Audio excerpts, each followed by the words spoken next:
এই দেখো, এটা হচ্ছে আমাদের এখানকার সিঙ্গুর রতনপুরে জগদ্ধাত্রীর পুজো। খুব সুন্দর পুজো হয় এখানে। চন্দননগরের মতন অত ঠাকুর আসে না, তবু 15-16টা ঠাকুর আসে। খুব সুন্দর প্যান্ডেলও হয়, লাইটিংয়ের কাজও হয়। আর এখানে এই জগদ্ধাত্রীর পুজোটা যেমন দুর্গা পুজোর জন্য অপেক্ষা করে থাকি, আমাদের এখানে এই জগদ্ধাত্রীর পুজোটা মানুষ অপেক্ষা করে থাকে কবে জগদ্ধাত্রী পুজো আসবে।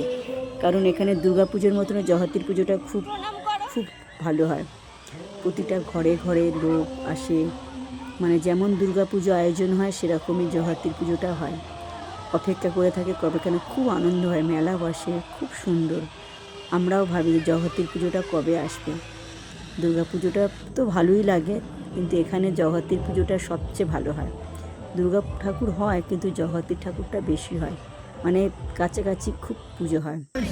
দেখো, এটা হচ্ছে আর একটা প্যান্ডেল, এটা হচ্ছে সিঙ্গুর সানাপাড়া। এখানেও লাইটিংয়ের কাজটা কি সুন্দর দেখো বন্ধুরা। এ দেখো, এইগুলো হচ্ছে আমার বৌদি, এটা বড় বৌদি, তারপর আমার ছোট বৌদি আছে, আমার ভাইপো আছে, মেয়ে আছে, মেয়ে ক্যামেরাম্যান।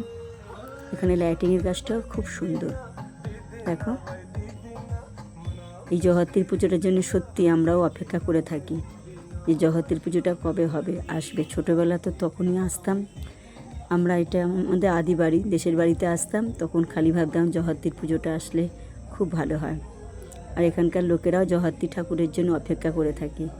যখন দুর্গা পুজো আসলে মন খারাপ হয়, এখানকার জগদ্ধাত্রী ঠাকুর বিসর্জন হয়ে গেলে মন খারাপ হয়। দেখো ভেতরটা আরও কি সুন্দর লাগছে। আগে তো আরও আনন্দ হতো, তখন ছোট ছিলাম তখন। এখনটা অন্যরকম, এখন আর সেরকম মনে হয় না, নানা রকম নিয়ে ব্যস্ত থাকি। আগে আরও আনন্দ। জগদ্ধাত্রী পুজোর জন্য আমরা ছোটোবেলা খুব পয়সা জমাতাম, জগদ্ধাত্রী পুজোর জন্য পয়সা জমাতাম, কিনতে হবে এটা ওটা কিনতে হবে, তার জন্য পয়সা জমাতাম যে কবে জগদ্ধাত্রী ঠাকুর পুজোটা আসবে দেখব। দেখো, তারপর ওইখান থেকে বেরিয়ে আর একটা প্যান্ডেলে গেলাম। দেখো, এটাও হচ্ছে সেই ওইখানেই রতনপুর সিঙ্গুর।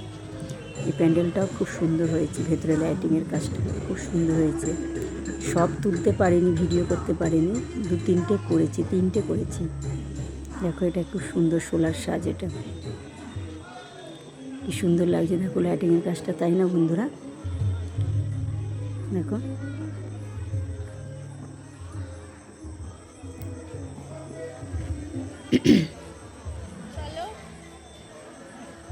এখান থেকে বেরিয়ে তারপর আর একটা প্যান্ডেলে গেলাম। ভিড়ও হয় প্রচণ্ড। এবারে তো ভিডিওটা কেমন লাগলে একটু কমেন্টে জানিও। কেমন, টাটা।